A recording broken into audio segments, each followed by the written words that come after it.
we've had a lot of people asking questions about QR codes.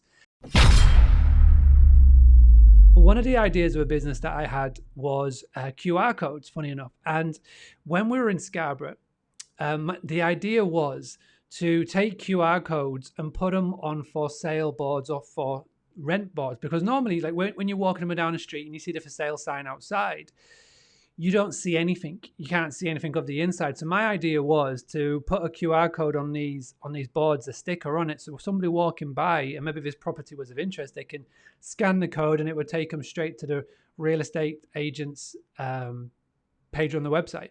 And phones nowadays are so clever. You can just hold up your phone to a QR code.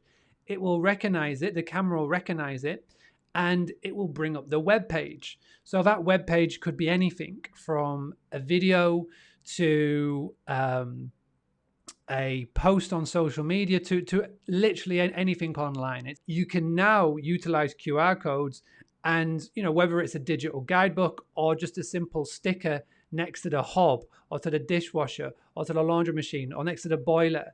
So, or Wi-Fi, prime example. Somebody's just put Wi-Fi in the comments.